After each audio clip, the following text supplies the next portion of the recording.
Analiz programında tekrar bir aradayız. Bildiğiniz gibi bugün 16 Mart ve Kürtler için acı bir gün. Çünkü 16 Mart 1988'de Güney Kürdistan'da Saddam rejiminin eliyle kimyasal silahlar kullanılarak Kürtler e, ihmal edildiler. 5000'e yakın Kürt kimyasal silahlarla öldürüldü. Göçertildiler, e, yalnızlaştırıldılar. Bugün ne yazık ki o günün anması Kürtlere ve Kürdistan'a başsağlığı diliyorum programa girmeden önce. Değerli arkadaşlar, bugünkü konuğum sevgili Hüseyin Erkan. Daha önce ise kendisiyle bir programımız daha olmuştu. Hüseyin Hocam merhaba, hoş geldin. Nasılsın? Merhaba, hoş bulduk. Çok teşekkür ederim. Sağ olun Sayın Varol. Davet ettiğiniz için de çok teşekkür ederim. Belirttiğiniz gibi bugün ne yazık ki tarihimizin acı sayfalarından bir gündür. Evet. Bu vesileyle Halepçe şehitlerini saygıyla anarken sömürgecilerin bu barbar ve vahşi saldırını naletle kınıyoruz ve şehitlerimizin önünde saygıyla eğiliyoruz Sayın Valim. Teşekkürler hocam. Teşekkürler. Ee, Değerli hocam, e, bugünkü ele almamız gereken konuyu geçen hafta içerisinde Güney Kürdistan'da Bafıl Talaba'nın Ranya'daki bir konuşmada e, Kürtlere bir çağrısı vardı. Bu çağrıyı nasıl değerlendiriyorsunuz? Önümüzdeki süreçte buna dair gelişmeleri nasıl değerlendiriyorsunuz? Bu konuda bize neler söyleyeceksiniz? Tekrar çok teşekkür ederim Sayın Varol programa çağırdığınız için. Şimdi Sayın Varol bu Güney Kürdistan'daki gelişmeleri ve Bafıl'ın bu çağrısını e, net bir şekilde görebilmek için son 3-4 sene içerisindeki Güney Kürdistan'da Bafıl Talabani'nin sebep olduğu gelişmeleri biraz ele almak istiyorum ki bugünü görebilelim Sayın Varol. Evet. Şimdi Bafıl Talabani Celal Talabani ölmeden önce çok kısa bir süre önce e, yavaş yavaş Yeneke toparlanmaya başlamıştı. Yeneke'nin içerisindeki eski kadroların önemli bir kısmı merkez yürütme, işte Kosret Resul, bilmem Şeyh Cafer gibi, velhasıl Mele Behtiyar gibi, Mustafa Çavraş gibi bir sürü kadro yozlaşmışlardı. Rüşvet, bilmem yolsuzluk ve bir sürü şeye batmışlardı. Çok önemli bir şekilde KDP'nin etkisi altındaydı. Buna karşı Celal Talabani'nin yeğeni Lahor Şeyh Cengi Evet. Yeneke'yi gençleştirmek, dinamikleştirmek, tekrar güç yapmak için çok yoğun bir çaba sarf etti ve bir kongreye gittiler Sayın Varol. Evet. Kongrede Lahor Talabani bu gençliğin rüzgarını da arkasına alarak Yeneke'yi yeniden yapılandırdı. Yeneke'de en çok oyu alan insan olarak Yeneke başkanlığına geldi. Fakat jest olarak amcasının oğlu Baful Talabani'yi de eş başkan olarak seçti. Bu süreç içerisinde Lahor Şeyh Cengi gerçekten ulusal bir politikaya yakın politikalar izlemeye başladı. Yolsuzluklara karşı bir sürü şeye karşı olumlu adımlar attı. Rojava'da Kürt hareketine çok büyük katkı ve destekleri oldu. KDP'nin Türk sömürgecileriyle beraber Kürdistan'da uygulamak istedikleri politikalara karşı durdu. Aynı zamanda uluslararası güçlerle çok ciddi bir destek ve temas içerisinde oldu. Sömürgecilerin uygulamalarını kısmen teşhir etmeye başladı. IŞİD'e karşı çok başarılı bir şekilde Kerkük'ü savundu ve Kürdistan'ın başka parçalarına yardım etti ki bu süreçte biliyorsunuz KDP Şengal'ı sömürge yani IŞİD vahşetinden kaçarak bırakıp gelmişti. Şimdi bu durum karşısında 100 yılda bir Kürdistan'da oluşan, bölgemizde daha doğrusu gelişmekte olan süreç ve bölgenin dizaynıyla beraber Türk sömürgeci devleti içeride ırkçı, faşist ve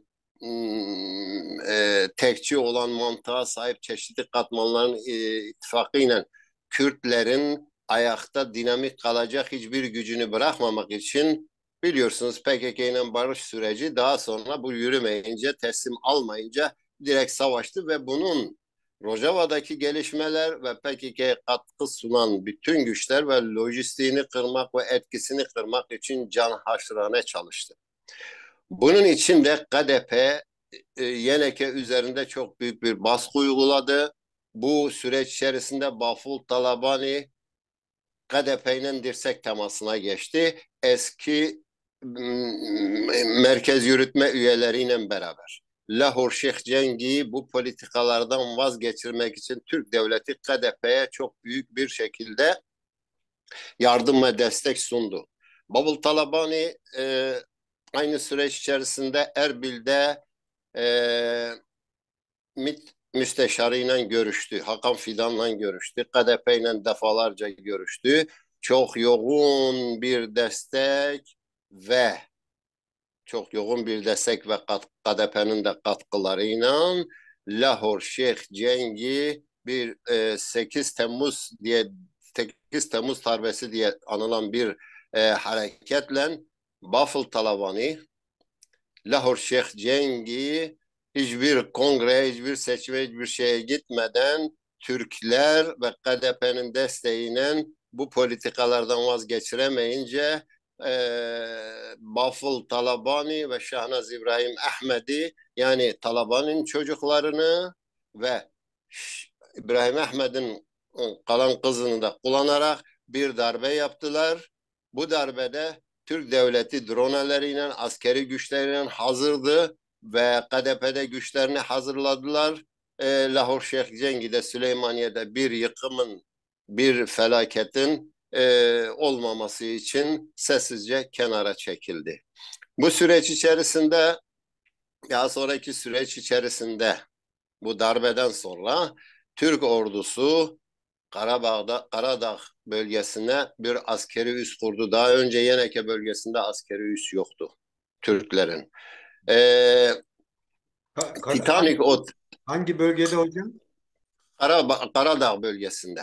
Karadağ. Evet. Titanic otelini Şahnaz İbrahim Ahmet'in sahibi olduğu Titanic otelini MİT karargahına çevirdiler. Çarkorna bölgesindeki Hacıava Çarkorna nahiyesi bölgesinde askeri üs kurdu ve üst düzey Türk subayları buraya yerleşti. Bu süreç içerisinde onlarca yurtsever bu bölgede terör eylemleriyle katledildi. Ve bu süreç içerisinde ellerinden geldiği kadar direnen Kürt ulusal hareketine sahip çıkan bütün güçlere yönelik ciddi bir saldırı içerisine girdi. Aynı zamanda Yeneke içerisinde Lahor ve bu ulusal çizgide direnen 3-5 tane çok önemli kadroyu da Bafıltanam'ın teröre girerek katletti.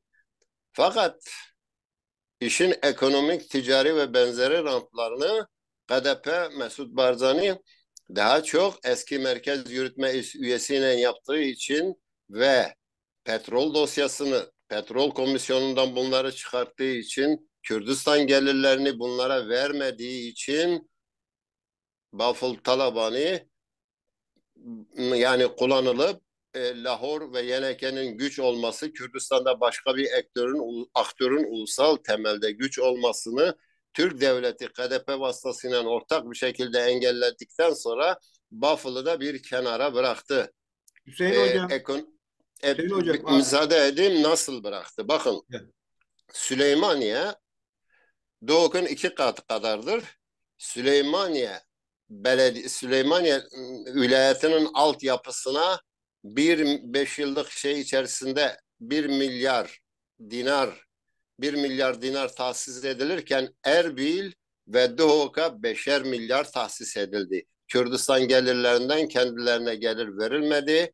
Bunun için de aralarında ciddi sorunlar oluşmaya başladı. Daha doğrusu Baful Talabanı baltayı kendi ayağına vurdu. Türk sömürgeciliğinin ve KDP'nin bu süre içerisindeki Kürtlere yönelik bu sinsi planın bir parçası olduğu, bunun için gerçekten liderlik vasıfları olan, konuşması ciddiye alınabilecek, öngörülü bir politikacı değildir. Sadece Rojava ziyareti, şirin görünme ve benzeri şeylerle kendisini KDP'ye dayatarak, çünkü daha önceki süreçlerde de bölgede KDP ile sorun olanlar PKK ve KDP'ye karşı olan güçlere yaklaşarak bunu sıkıştırmaya çalıştı. Tamamen bu manevraları yapıyor. Yoksa eğer söylediği şeyler ciddi ve samimi olsaydı pratiğinden bunu gösterirdi. Geçmiş pratiğinden bugüne kadar yaptığı şeyler kendi ayağına baltayı sıkmış.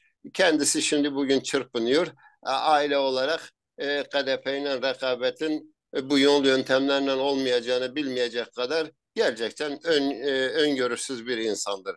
Onun için fakat bu durumda yine de Kürt Ulusal Hareketi, Kürt mücadelesi bu çelişkiden yararlanmak isterse, yani yararlanması gerekir. Herhangi bir Kürt gücünün düşmana yaklaşmasından ziyade yanına çekip yararlanması doğru bir politikadır. Onun için tabii ki bu söylemler, bu şeyler kulağa güzeldir.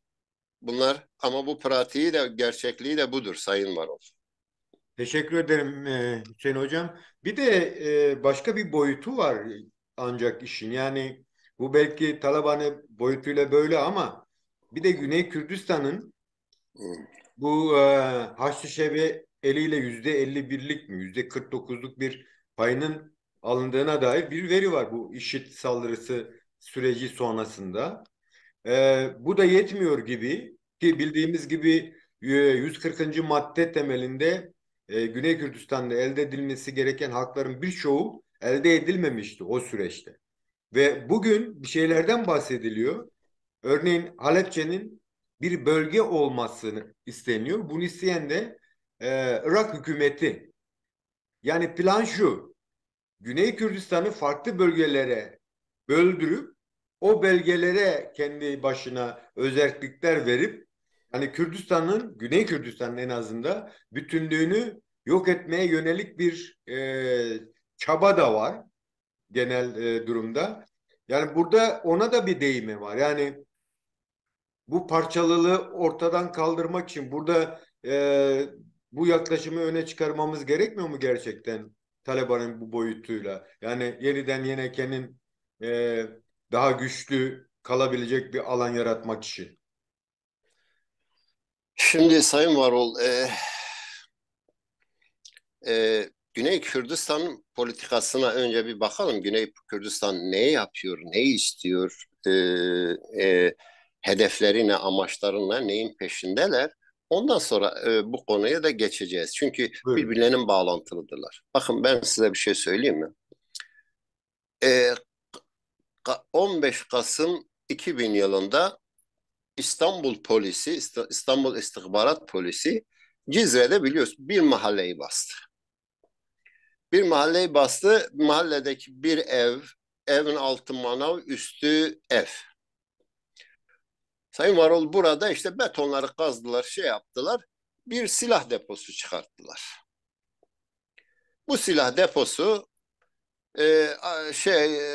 araştırmalarında, bilgilerinde ki bir Türkiye basını o gün tıkır tıkır hepsini verdi.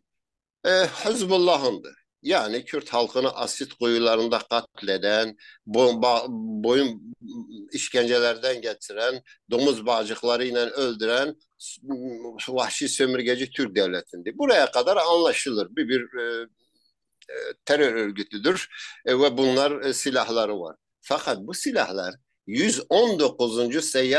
Şırnak'taki 119. Seyyar Jandarma Alayı'nın envanterindeki silahlar. Şimdi Güney Kürdistan'da Türk Sömürgeci Devleti'nin bu paramiliter gücü tek kuzey siyasal gücü olarak legal ismi kamuoyuna sürekli lanse edilen bu parti serbesttir Hüdapar adı altında ve bu parti orada siyasal faaliyetlerini serbest yürütebilmektedir. Kısacası Güney Kürdistan'ın politikasını bu örgüte yaklaşımla, Türk devletine yaklaşımla nasıl bir etki altında olduğunu, nasıl bir yapı içerisinde olduğunu görmek için sadece bu örneği veriyorum. Güney Kürdistan'ı daha önceleri de söyledim. Devleti devlet yapan kurumların hiçbirisini inşa etmedi. Yıllardan beridir koalisyon güçleri, IŞİD'e karşı savaşan koalisyon güçleri milli bir ordu oluşturmaları için baskı kurmaktadır. KDP Türk sömürgecilerine dayanmış tamamen. Onun politikalarına angaje olmuş. Türk devleteki bu süreçte bu 100 yılda bir doğan bölgedeki dizaynen Kürt halkı herhangi bir kazanım elde etmesin diye bütün gücüyle, bütün kirli yöntemiyle, cihadistiyle, parasıyla, silahıyla, istihbaratıyla, bütün kirli derin devlet oyunlarıyla Kürt halkının bu süreçte de bu hakkı elde etmemesi için kendi stratejik konum pazarlığı her şeyi yaparken KDP bunun Kürt adı altında ben Kürdistan'ı istiyorum, bağımsız devlet istiyorum adı altında bu güce, bu Türk devletinin politikalarına hizmet etmektedir. İlk 300'ün üzerinde askeri üs o bölgededir. Her köşe başında bir MİT bürosu vardır. 2600 tane şirketi vardır ve Güney Kürdistan'ın politikalarını Türk devleti belirliyor. Hocam biraz geri Güney Kür çekilir misiniz? Güney Kürdistan'ın devleti devlet yapan kurumlarına ki anayasasında, Irak anayasasında Kürtlerin, Irak devleti Kürtlerinin, Türklerin anayasası devletidir. Anayasada var ve Kürdistan'ın resmi bir statüsü var. Fakat bu federasyonun içini doldurmayan politikacılar Türk devletinin telkinleriyle, Türk devletinin dayatmaları, göndermeleriyle kendi amaçları için kullanılmaktadır Sayın Varol. Yozlaşmış bir ilişki, rüşvet, yolsuzluk, hukuksuzluk egemendir. Milli bir politika yoktur, milli bir ekonomi yoktur, milli bir eğitim yoktur, milli bir ordusu olmayan bir güç. Neyle şimdi Irak'a karşı? Evet, Irak devleti bir sömürgeci devlet idi. Kürdistan Amerika'nın 2003 yılındaki işgali ve daha sonraki süreçte anayasada uluslararası güçlerin, koalisyon güçlerin ve Amerika'nın direktif dayatmalarıyla oluşturulan anayasada Kerkük hariç 140. Maddenin dışında kalan bölgelerde Kürdistan'a federasyon statüsü aldı ama bunun içini doldurmayan o günden beri YNK ve KDP iç rekabetlerle bilmem çıkar, yolsuzluk, rüşvet ve daha çok rant ve daha çok güç olma peşindeler. Kürdistan bu politikalarla kurulmaz, savunulmaz. IŞİD Savaşı'nda gördük. Daha bir sürü şeyde gördük. Uluslararası güçler olmadığı zaman bunlar ayakta durabilecek altyapılarını oluşturmamışlar. Onun için Irak Biraz geriye devleti alır mısın? he, Çok geride. Irak devleti Sayın Varol, Irak devleti üç parçadır. Kendi başı beladadır. Bakın Muqtada Sadr ve ekibi Şii'dir. Arap milliyetçiliğine oynuyor. Din motivasyonlu Arap milliyetçiliğine oynuyor. Arap ülkelerine ittifak var. Geniş bir yelpazede Malik'in ve bir sürü daha kesimin, Bakı Sadr'ın ve benzeri kesimin, Haçlı Şabi'nin çektiği bir kesim var. İran politikalarını şey yapıyor. Sünni bir kesim var yine ikisi arasında gidip geliyor. Daha çok Muqtada Sadr'a şeydir. Amerika'ya bağlı özel kuvvetler ve benzeri bir takım güçler de vardır. Irak devleti daha devletleşemedi. Kendi içerisinde birlik oluşturamadı. İlk günde ordusu olmayan Irak devleti ordu oluşturdu, bilmem bir sürü güç oluşturdu. Anayasası olmayan anayasa oluşturdu. Kürdistan'da anayasa yok. Bakın oluşturmuyorlar, yapmıyorlar. Kendilerini bağlayacak kanun bile yapmıyorlar. Bu güçleri gidip de ordusunu eğiten, örgütleyen Kürdistan'daki akademilerdir. Biliyor musun? Barzani ve Talabani Irak ordusunu ve Irak devletini oluşturmaya çalıştılar. Fakat kendileri sömürgecilerin politikaları, sömürgecilerin Kürdistan üzerindeki oyun ve hesaplarına alet oldular. Peki Onun hocam, için hocam yani şimdi tamam, Irak sağlıklı bir iktidar erki oluşturamadı. Ama evet. 30 yıla yakın bir süre, dolayısıyla yani tarihten gelen bir tarih dedim, yani çok genç bir ülke gerçi. O son 30 senede de Kürtlerin kendi bölgelerinde bir iktidar olamama sıkıntısı yaşanıyor. Bu sadece Kürtlere bağlı olmadığını düşünüyorum. E, Sömürgeci güçlerin de bunlara etkisi var. Ancak yani Kürt halkının buna yönelik çabaları var mı, yok mu? Yani Kürtler ne yapıyor? Siyaseten ne yapıyor? Parlamento ne yapıyor? Parlamentodaki bireyler kim? Yani bu kadar mı başıboş bir durum söz konusu gerçekten? Şimdi parlamento desen parlamento bilmem peşmerge bilmem yani bakanlıklar şunlar bunlar hepsi birer emir eridirler. Yani Barzani ve Talibanların emir ve direktiflerini onların aile çıkarlarını korumaya yönelik oluşturulmuş ismi olan cismi işlevi olmayan güçlerdir. Yani yapılardır. Bugüne kadarki durumları budur. Dediğimiz gibi sömürgeciler bu süreç içerisinde kendilerine dayattığı, biliyor musun? Kendilerinin istediği şeyleri yapmakla, buradan ekonomik rant çıkar şey yapmakla, kendilerini bunlara şey yaparak, bunlarla ticaretle kendilerini yaşatma. Oysa ulusal temelde ulusal kurumlaşmayı oluşturmadılar. Navşirvan Mustafa, Navşirvan Mustafa bu konuda önemli çabaları oldu. Biliyorsunuz öldü. Ondan sonra devamı gelmedi. Peki E, hocam, Müsaade edersen buyurun. Lahor Şeyh Cengi yine aynı örgütlemeyi şey yapmaya çalışınca ekonomik güçleriyle, askeri destekleriyle sömürgeciler yine bunu olarak tanımadı. Daha doğrusu bugün oradaki yapı sömürgecilerin istediği, dizayn ettiği, başımıza kayım olarak atadığı çıkarlarına uygun politikaları yürüten güçlerdir yani. Bu pratikleri bunu gösteriyor. Hocam Bugüne kadar Şişeki ile pratikleri. ilgili ABD'nin desteğini alamamış mıydı veya İngilizlerin desteğini alamamış mıydı Şeçengi? Yani çünkü orada farklı şeyler de vardı çünkü. Neden? Yani sadece Türkiye Cumhuriyeti'nin etkisiyle pasifize olması çok mantıklı gelmiyor. Yani başka güçler de sanki buna el atıp onu saf dışı bıraktılar. Bu konuda ne diyeceksiniz? Hocam Amerika son yıllarda şöyle bir politika izlemektedir. Aynen açıklayayım. Bakın e, Afganistan'dan çekildi. Bakın Irak'ta 30 yıldan beridir çok demokratik bir anayasa olmasına rağmen olamadı yani bir ülke bir demokrasi kurulamadı. Amerika şunu şey yapıyor ki orada karşı taraf kendisini örgütleyip bunun altyapısını, bunun zeminini oluşturduğu zaman Amerika bu politikalara destek veriyor. Oluşturmadığı zaman da Amerika bu pratiği gördü ki Afganistan gibi, Irak gibi veya daha başka yer gibi gidip işgal etmekle orada sürekli bunun bekçiliğini yap, zoraki seni demokratikleştirmez, zoraki sana bir sistem kurduramıyor. 30 seneden beridir Kürtlere bir milli ordu için dayatıyor. Her platformda bunu söylüyor. Bütün görüşmelerinde bunu söylüyor. Peşmerge'nin halen silah ve ekonomik olarak ayakta tutan Amerika'dır.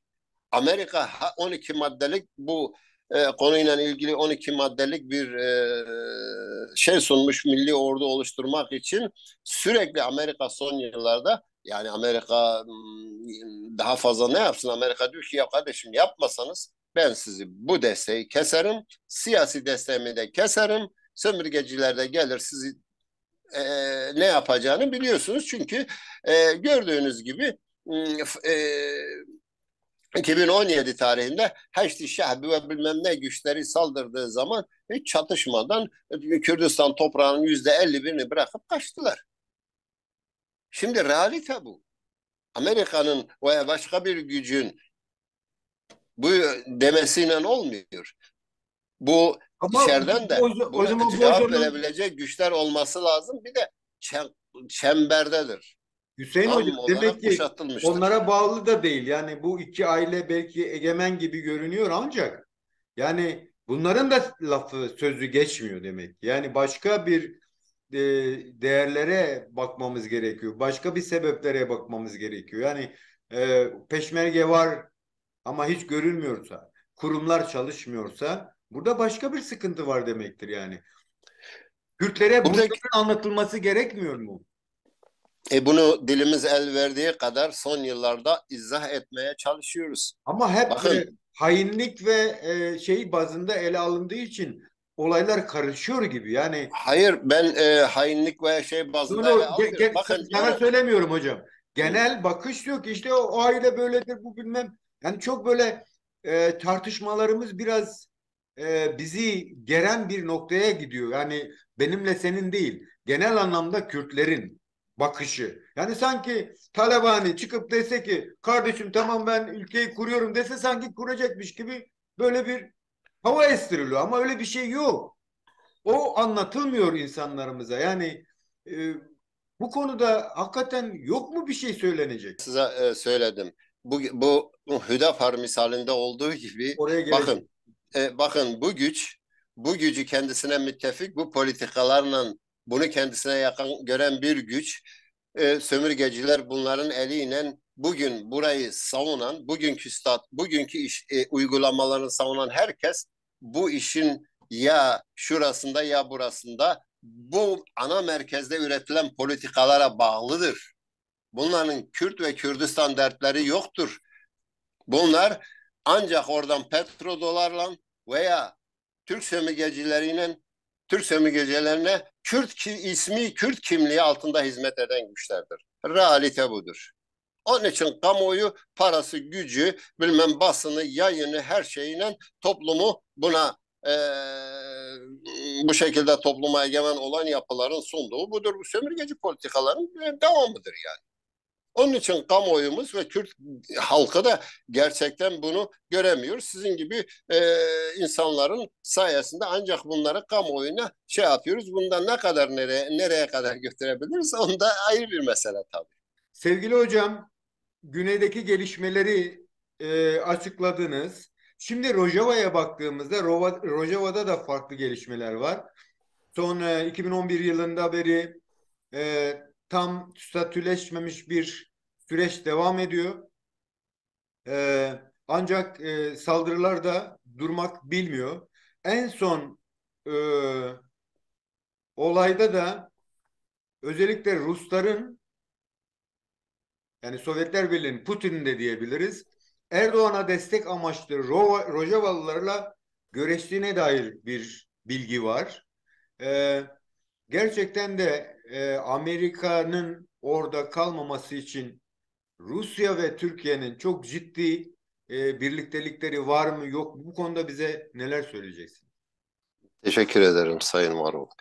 Şimdi Sayın Varol, Türkiye'deki mevcut yönetim yani Erdoğan, ım, ulusalcı, Avrasyacı, ırkçı faşist MHP, milliyetçi kesim ve İslamist kesimle beraber Orta Doğu'da 100 yılda bir olan dizaynı görerek Türk devletini ele geçirdiler. Bütün kurum ve kuruluşlarını ele geçirdiler. 17 Temmuz darbesiyle beraber NATO ve Batı güçlerinin hepsini tasfiye ederek e, bu süreçte Kürtlerin bir kazanım elde etmemesi, daha çok genişlemek ve Osmanlıcılık ve farklı hayallerle e, bu şekilde kendilerini dizayn edip örgütleyip buna denk politikalar izlemeye başladılar. Bunun için de Rusya'yı kendilerine yakın gördüler. Biliyorsun Rusya'da bölgede Amerikan müttefiki olan Türklere Suriye meselesinden dolayı NATO'nun içerisinde Amerika'nın çıkarlarına karşı gelecek bir güç şey yaparak buna destek sundu. Zaten Putin'in kendisi de liberalizme, işte çağdaş demokrasilere falan karşı olan diktatör bir insandır. Ve bu şekilde Rusya'yı yönetmektedir, tek elden yönetmektedir. Bunun için de Rojava'daki gelişmeler bu süreçte Tayyip Erdoğan seçime gidiyor. Tayyip Erdoğan sıkışmış. Putin Tayyip Erdoğan'ın iktidarda kalmasını istiyor. Bunun için de Putin mümkündür. Yani çeşitli olasılıklar vardır. Bunlardan bir tanesi de Putin'in kendi etki alanında olan bazı bölgeleri Türklere vermesidir. Bunlar Kobani ile Menbiş'tir. Bunu gören Amerika savunma Genelkurmay Başkanı biliyorsun gitti Evet. oraya. Genelkurmay Başkanı'nın açıklaması olumluydu. Biz işte karşı mücadelede işte güvenilir partnerimiz Suriye Demokratik Güçlerini destekleyeceğiz. IŞİD'e karşı mücadele sürecek, eğiteceğiz ve benzeri. Ondan sonra biliyorsun CENTCOM komutanı gitti. CENTCOM komutanı da aynı şekilde açıklamalar yaptı ve ilaveten dedi ki biz hiçbir şekilde IŞİD bölge için tehlikelidir. IŞİD'in tekrardan canlanması için buna zemin sunacak hiçbir şeye müsaade etmeyiz. Yani Suriye de Amerika'nın yani Türkler ve Rusya'nın planlarına karşı bir mesajdı bunlar. Malumunuzdur Rojava yönetimi de yani elinden geldiği kadar ülke topraklarını savunmak için can fedane her türlü hazırlığını, çabalarını yapıyorlar. Bu da koalisyon güçleriyle iyi ilişkileri ve koalisyon güçleriyle bugüne kadar şey yapıyorlar. Ayrıca Amerika'nın Savunma Bakan Yardımcısı da aynı dönemde bir açıklama yaptı. Dedi ki biz Türkiye'nin Rojava saldırmasını hiçbir şekilde kabul etmiyoruz. 11.3.2023 tarihinde Amerika'nın eski Suriye temsilcisi ve Türkiye Büyükelçisi James Jeffrey de Rudaw ile bir röportaj yaptı. Çok dikkat ediciydi. Dedi ki Türkiye'nin Rojava'ya yönelik herhangi bir operasyonu Türk-Amerikan ilişkilerine büyük darbe vurur. Özellikle Rudaw TV'nin, bak özellikle altını çiziyorum, Rudaw TV'nin söylemiş olduğu işte efendim orada Suriye Demokratik Güçlerin yönetiminde PKK kadrolar var, Kandil'dir burayı destekler ve benzeri açıklamalar sizin için sorun değil mi diye sordu. Jeffrey dedi ki hayır bizim için sorun değil. Yani Amerika o alanda Rusya, Türkiye ve İran'ın genişleme, kendisini kuşatma politikalarına karşı Rojava'yı destekleme manevrasıydı. Türk devleti tabii bu arada daha çok Rusya tarafını şey yapıyor. Çünkü Kobani ve içeride sıkışan Erdoğan yani Atatürk nasıl Türkiye devletini başka bir güce teslim ettiyse Erdoğan da öyle teslim eder. Etmez kardeşim. Bu süreçte götürürler. Bu süreçte götürürler. Başka önlerine çıkacak içerideki bir herhangi bir şey çeşitli oyun ve entrikalardan tasfiye ederler. Bunu kabul etmek lazım. Türk devleti kendini buna göre hazırlamış. Bunun için de e, elinden geldiği kadar normal ve meşru yollarla iktidarda kalmak istiyor. Normal ve meşru yollarla da Putin'e ihtiyacı var gibi görünüyor. Büyük olası içeride şey sıkıştıracak yani kaos, kriz ve benzeri şeylerin milliyetçiliği körükleyecek. Başkalarını içeride herhangi muhalefeti bastırmak ama aynı zamanda bu yetmezse Rusya'nın desteğiyle Rojava'ya özellikle Rusya'nın etki alanlarında olan hava sahası etki alanında olan Kombeç ve Kobane ve Münbiç'e bir saldırı olma olasılığı var. Amerika'da bu alanda mesajlarını verdi. Rojava demokratik güçlerin yapabileceği bir şey vardır ki bunu yapıyorlar. Müttefikleriyle iyi geçinmeye çalışıyorlar. Ellerinden geldiği kadar hazırlığını yapıp direnmekten başka da bir çareleri yoktur. Ama bu tehlike Rojava üzerinde devam etmektedir. Hepimizin kamuoyunun da bunu bilmesi gerekir. Her Kürt yurtseveri ve her Kürt gücünün de buna göre hazırlığının olması gerekir diye düşünüyorum. Teşekkürler Hüseyin Hocam. Hüseyin Hocam bir de yine Rojava SDG'nin ara buluculuğuyla bir ateşkesin yapılmak istendiğini, gerçi TCK'de depremin ikinci günü saldırmazlık e, eylemlerini gerçekleştirdi. Yani bundan sonra saldırmayacağız dedi. Ama ona rağmen savaşın dün Karayılan'ın açıklamalarına göre e, Türkiye'nin saldırılarının devam ettiğini söylüyor. Bir taraftan Rojava'ya arabuluculuk vermeleri, bir taraftan bütün Avrupa yani 52 ülkeye yakın bir koalisyon ortağı olmasına rağmen en azından güney kadar bir statüye ulaşamamasının tek sebebi Türkiye'nin talepleri midir? Yoksa Rusya, İran ve Suriye'nin buradaki payını nasıl görüyorsunuz? Şimdi Suriye biliyorsunuz İran ve Rusya ve İran'ın etkisindedir. Esas olarak bu güçleri istemiyor. Türkiye'de bu konudaki tabii ki e, bir bütün olarak Türkiye'nin bu konudaki politikalarını biliyoruz. Türkiye bu süreçte daha önce izah ettim, Kürtlerin bir kazanım elde etmemesi için her şeyi yapıyor. Bu üç gücünde buna yönelik politikalara aynıdır. Fakat dediğim gibi Jeffrey'nin Ruda'daki röportajında ilginç bir açıklama yaptı. Biz burada kalacağız çünkü Suriye devleti e, yarısı kadar insanları kaçmış. Burada istikrarsızlık var. Burada yani Suriye yönetiminin korkunç uygulamaları var. Biz Birleşmiş Milletler Suriye'de nihai bir çözüm getirene kadar Amerika buradan gitmeyecektir diye açıklamada bulundu. Bu anlamıyla bizim açımızdan çok önemlidir. Yani Kürtler açısından, Rojava yönetimi açısından çok önemlidir. Fakat esas büyük sorun Suriye yani Rusya'nın Türkiye'nin İran vasıtasıyla Amerika'yı ve Kürtleri kuşatma politikasıdır. En büyük engel bugün bu görünmektedir. Yani Rojava'nın daha ileri bir statüsü. Onun için Rojava sorunun çok uzun süreceğini, Ukrayna Savaşı gibi daha bir sürü faktöre Amerika-Rusya ilişkilerinin ve bu mücadelenin güçler arası bu mücadeleye bağlı olacağını. Fakat günün sonunda her bölgede olduğu gibi Suriye'de mevcut durumuyla devam edemeyecek bir ülke konumundadır. Suriye sorunu çözüldüğünde Kürtlerin tıpkı Irak'ta olduğu gibi anayasal bir hakka kavuşacağına inanıyorum. Bu konuda Rojava yönetiminde elinden geldiği kadar olumlu ve pozitif bir tavır içerisinde olduğu, çıkarın daha çok uluslararası güçlerle gelecekte orada elde edilmesi gereken kazanımlara hazırlıklı olduğunu ve bu yönlü politikaların oluşturulduğunu. Çünkü yani bugün Rojava'da hemen hemen nüfusun yarısı Araplardan oluşmaktadır. Evet, dileğimiz oydu ki bağımsız Kürdistan çok ileri şiarlarla bunu şey yapmak. Fakat iç hassas dengelerden dolayı bugün bu politikalar yürütülmektedir.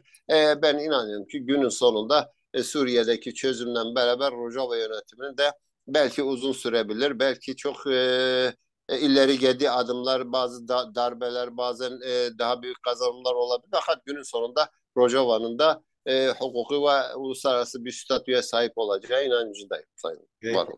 teşekkür ederim Hüseyin Hocam.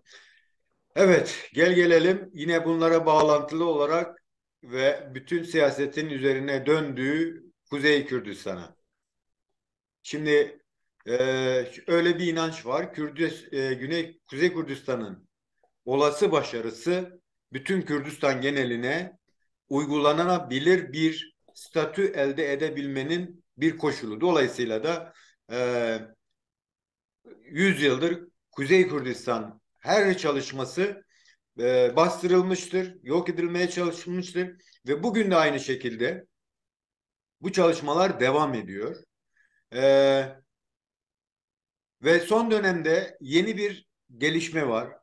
Yani bir otoriterleşen bir sistem var ve o sistemin halklar tarafından kabul görmediği ve bir olanak olarak görülen seçimle beraber bunun sonuçlandırılması isteniyor.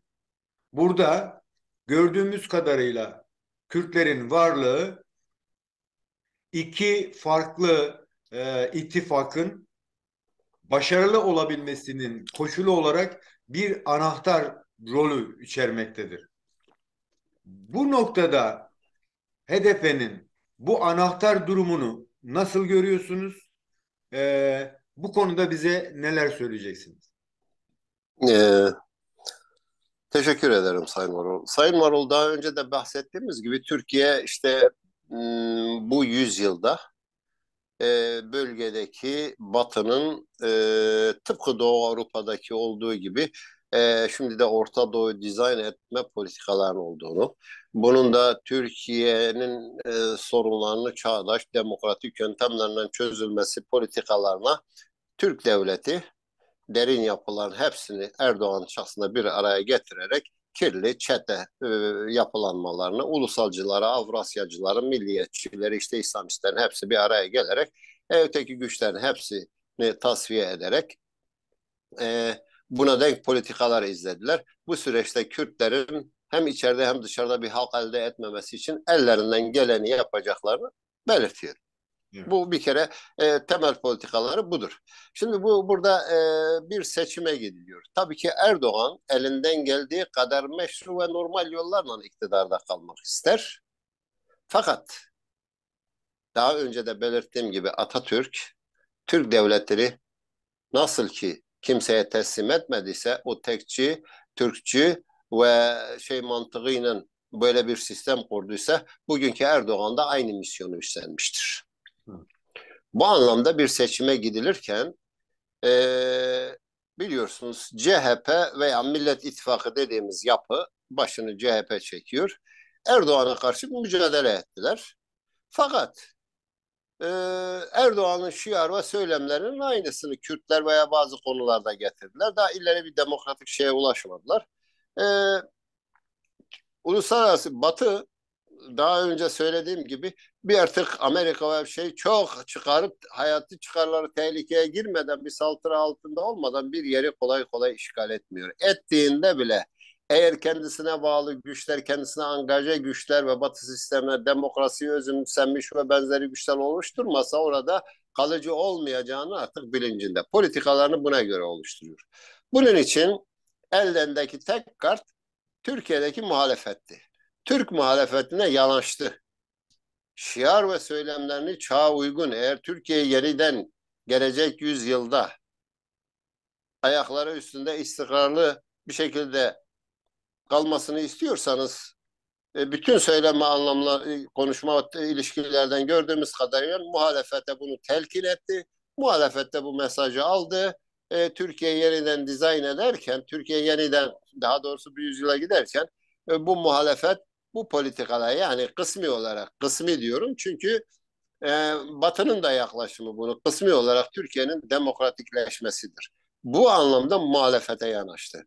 Ha, bu uluslararası güçler Batı ve Avrupa bugünkü CHP veya bileşenlerini gerçekten böyle bir misyon için yeterli mi görür? Hayır, değil. Fakat asgari olarak bir demokrasi zemininin oluşmasını ve bu süreçten sonra kendisine bağlı, kendisine özgür bir ortamda kendisine bağlı güçleri güçlendirerek Türkiye'yi kendi politikaları doğrultusunda yönlendirmek, ona göre sorunlarını, iç ve dış sorunlarını çözmek istiyor. Evet. Karşısında tabii ki böyle ırkçı, faşist, tekçi çeşitli bileşenler var. Bunun bilincindedirler. Biliyor musun? Hı hı. Onun için böyle bir seçim olacak. Tabii ki doğal olarak bu güçlerin hepsine yanaşan uluslararası sistem HDP'ye de yanaşmıştır. HDP'ye de bu telkinlerde bulunmuştur. E, Ama HDP'nin kendi ulusal çıkarları ve demokrasi için çeşitli güçlerle pazarlık yapması, e, kazanımları, Kürt ulusunun kazanımlarının anayasal güvence alınması temelinde yaklaşması güzeldir. Fakat görünen o ki Cumhur İttifakı, Erdoğan'ın başını çektiği Cumhur İttifakı'nın böyle bir şeye yaklaşmayacağı, bileşenleri ve politikalarıyla böyle bir şey kabul etmeyeceği ortadayken, doğal olarak Millet İttifakı'na yaklaşacağı veya oy vereceği. Dileriz ki bu dönemde e, çok önemli kazanımlar elde etsin veya en azından Türkiye'nin gelecek açısından daha olumlu gelişmelere sahne olabileceği bir ön adımı olsun. Bu anlamda HDP'nin tabii ki çok kilit bir rol var. Yalnız Türk devletini, mevcut bugünkü bileşenleri ve yönetenleri, bütün güvenlik kurumları, yargı kurumu, ordusu, istihbaratı, polisi, velhasıl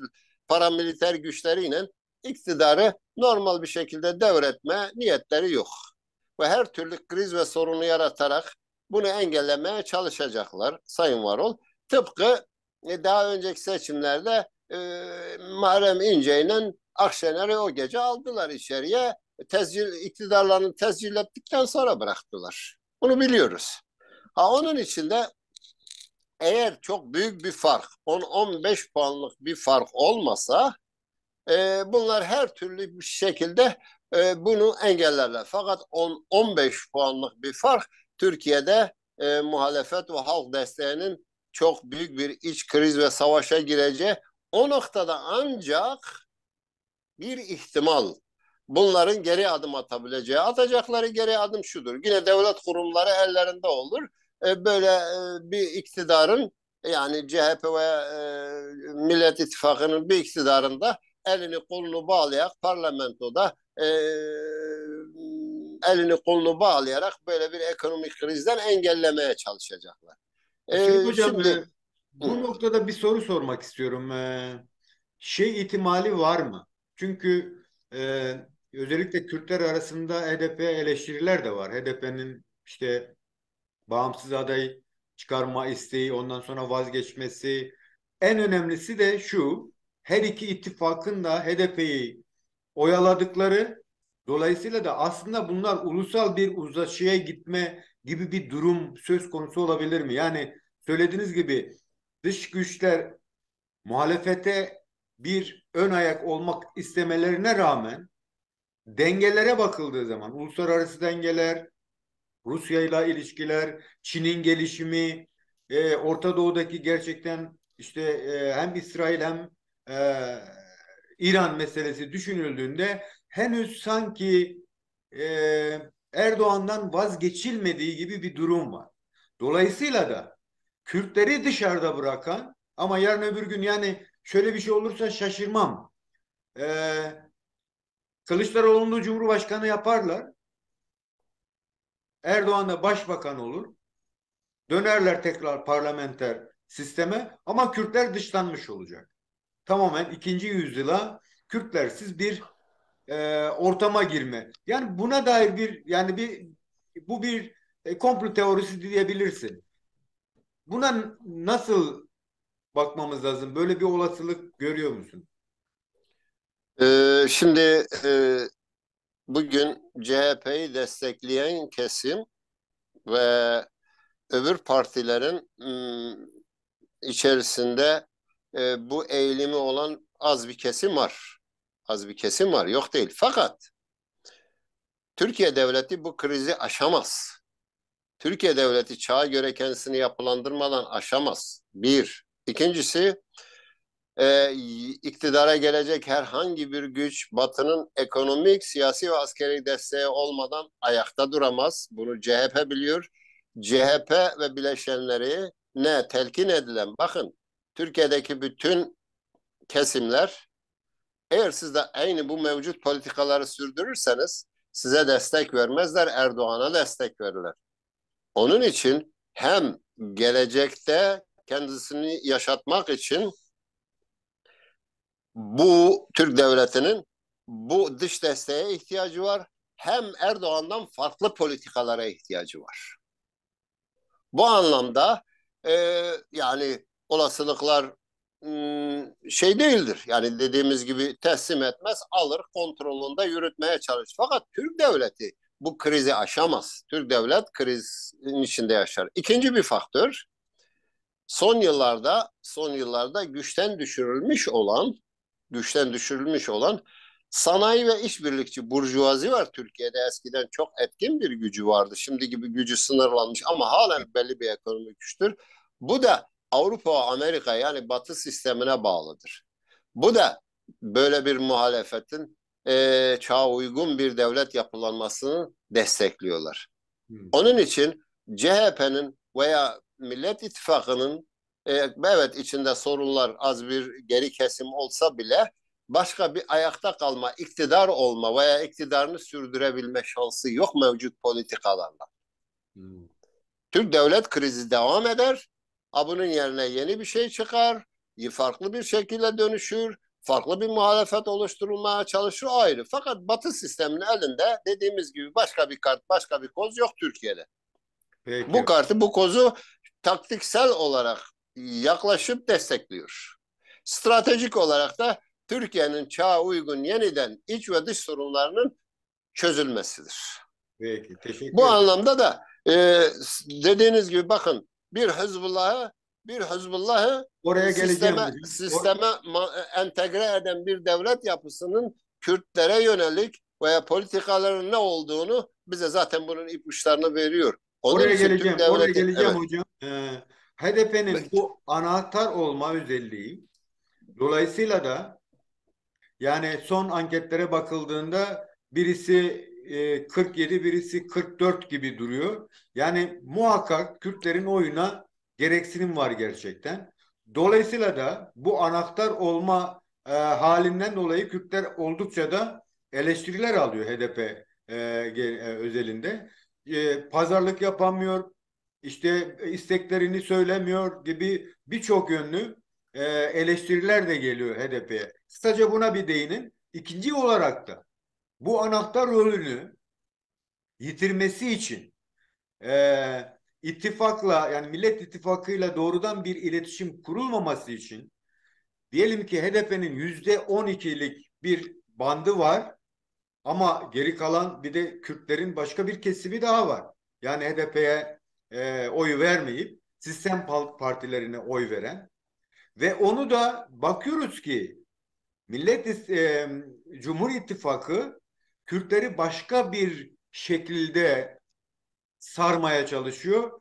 O da çok geçmiş yıllarda büyük bir sıkıntı yaşadığımız Hüdapar'ın kendi ittifaklarına ortaklığını gündeme getirdi ve bu ciddi de ne oluyor sorusunu gündeme getirmek durumunda kaldı. Hüdapar'ın bu şekilde kendilerine entegre edilmesinin gerçek sebebi nedir? Yani gelecekte onlar o politikayla HDP gibi Kürtlerin öbür boyutunu mücadelesini veren Kürtlere etkisi ne olur? Şimdi Sayın Varol, HDP'nin yani dilerdik ki HDP Türk meclisine girmesin, bu ırkçı yemini etmesin. Fakat bugün bir realite var. HDP bugün legal siyaset yapmayı önüne koymuş bir partidir. HDP'nin dediği daha önce belirttiğim gibi mutlaka ve mutlaka ister bunu açık hiçbir güç yapmaz ama perde arkasından pazarlık yapacağı kesindir. Yani bunu yapacağını tahmin ediyoruz. Tahmin ediyoruz. Dileriz yani bu pazarlığında Kürt halkının veya gelecek açısından Kürtlerin bir kazanım elde etmesi ve bu mücadelenin daha gelişmesine hizmet edecek herhangi bir tarafın şeyine yani e, daha çok bu konuda buna yoğunlaşmasını çağırıyoruz. Fakat dediğimiz gibi yani mevcut Cumhur İttifakı'nın bugün Türk devletini ele geçirip yönlendirip iç ve dış sorunlardaki yaklaşımı bize bir konuda bir ipucu vermiyor. Ama velev ki sıkıştılar, bir takım tavizler verdiler, karşı tarafta bir şey vermedi. Bu artık tamamen onların belirleyeceği bir şeydir. Dileriz bu süreçte halkımızın ve bu mücadelelerin lehine olacak olumlu bir takım gelişmelere sebep olurlar. Evet. Kendilerinden de beklenen budur. Aksi durumda da kendileri gerçekten büyük bir yanlışın içine girmiş olurlar. Evet. İkinci bir boyuta gelince Sayın Varol, Hüdapar bakın Türk devleti önce IŞİD ve benzeri güçlerle kendisini perde arkasına saklayarak işte şu güç bu güç saldırıyor. Kürtleri bunlarla yok etmek istedi. Kürtlerin bütün dinamiğini, gücünü yok etmek istedi. Fakat bunu başaramadı. Bunu başarmadığı gibi barış marş ve benzeri safsatalarla e, aldatma ve benzeri şeylerle Kürtleri dağdan indirmeye çalıştı. Yapmak istediği IŞİDvari bir hareketi kendi kontrolünde, kendi kadısı şeyle işte Kürt halkına saldırtarak Kürt halkının örgütüymüş gibi Kürtlük adı altında Kürt halkı, Kürt İslamcısı diye uluslararası Kürt halkını dünyaya rezil rüsva etmektir. Ki PKK en azından bugün dağda kalması, seküler yapısı, uluslararası politikalarla uyumlu olması, bu direnişi sürmesi bile salt bu açıdan bile önemli bir kazanımdır. Evet. İkinci bir boyutu da evet çok geri bir tabaka var. Çok cüzüdür. Bakın bunların Kürdistan'daki bütün para, ekonomi güç, rant, iktidar desteği her şeyle beraber 100-150 bin oyları vardır. Bu anlamda oy sayısı anlamda bir şey değil. Fakat bu ihaneti içselleştirmek, bunu böyle meşru göstermez. Kürtleri bu şeye kanalize etmek, bu İslamcı kesimi, müteddil kesimi buna alan açmak için Türk devletinin kirli bir oyunudur. Fakat bu tarihte de gördük Türk devleti Lozan'a da bir sürü Kürt'e dayattı, zorladı, şunu gönder, bunu gönder. İşi bittiğinde herkes çöp gibi tutar atar. Yeni bir sistem kurulup yeniden düzenlenip bu bölgede sınırlar yeniden belirlenip içi doldurulup yeniden düzene girdiği sırada bunu da bu araç olarak görüyor ve kullanıp atar.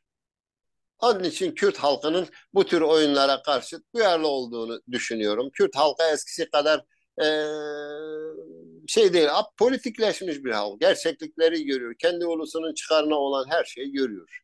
Ve bu dönemde de normal olarak kendi partisinin kendi halkı için mücadele eden güçlere ve kendisine yakın olan Hüseyin, gücünün yanında olacaktır hocam. Hüseyin hocam, başka bir boyutuna da bakabiliriz. Mesela Hüdapar, tamam, söylediğiniz gibi çok fazla tabanı olmadığını varsayıyoruz. Yani herkes de onu dile getiriyor. Ancak işte 100-150 bin oy gibi. Fakat burada başka bir olgu yok mu sizce? Çünkü Kürtlerin %15'i, yani mevcut diyelim ki atıyorum, yani %25'lik bir oy potansiyeli varsa Türkiye genelinde, diyelim ki %12'si HDP'ye gidiyorsa, geri kalan %13'lük bir payı aynı zamanda HDP karşıtlığı veya e,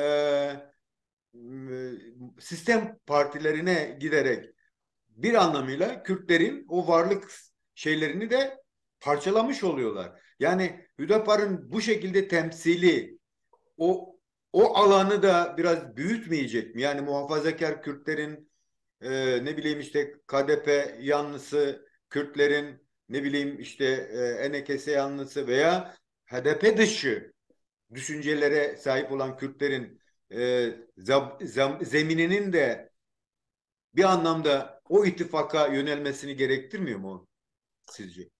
Şimdi hocam size söyledim. Yani Hüdapar'ı kuran Türk devletidir. Kendi amaç ve çıkarlarında Kürtler içerisinde bir truva atıdır kullanmak için. Güney Kürdistan'daki bugünkü yönetim Barzani ailesinde bunu en kendisine yakın görmüş. Bu partnerdir. Bunun da içerideki kalıntılarını mutlak bir şekilde aynı düşüncede olacağı ve Türklerin yapısının bir parçası olan bir güçten bu gücü kendisine partner gören aynı paralelde politika izleyecektir. Fakat sorun şudur. Sömürge koşullarında biliyorsunuz bir toplumun içerisinde toplumun bir tortu kesimi vardır. Ve mutlak bir şekilde bunu şu veya bu şekilde sistem kendisi için kullanacaktır. Her sömürge ülkede böyle bir tortu tabaka, böyle kirli bir tabaka, böyle suça bulaşmış bir tabaka vardır. Ama bu gerçekten Kürt toplumu içerisinde çok az ve çok sınırlıdır. Bunu kabul etmek lazım. Bakın yani 150 bin, 200 bin kişilik 250 bin kişilik bir çete ordusundan bahsederken böyle bir partinin 100-150 bin kişilik bir oy seçim sonuçları var geçmişte ortalarda. O anlamda tabii ki düşman vardır.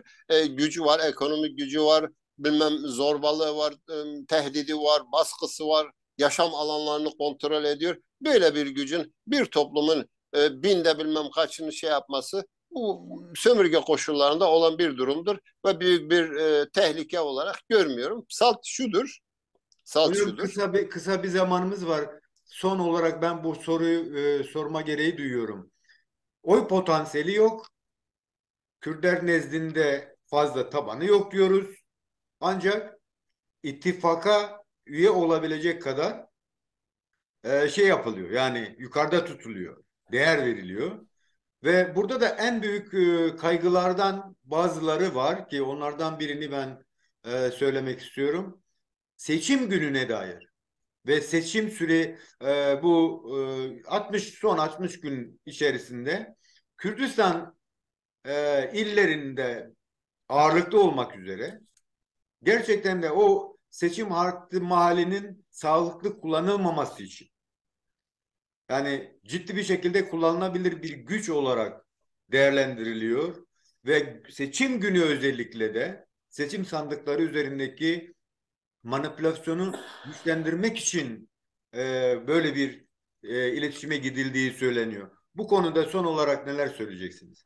Doğru söylüyorsunuz. Ben zaten son kelimemi ona bağlayacaktım. Diyecektim ki sadece böyle bir misyon oynar. Türk devleti e, böyle bir kirli oyunu bunun elinden yapmak isteyecektir. Geçmişte de bir sürü böyle kirli oyunları bunun elinden yapmak istedi. Bu bir tehlikedir. Kürtlerin buna karşı duyarlı olması, Kürt halkının buna karşı duyarlı olması gerekir.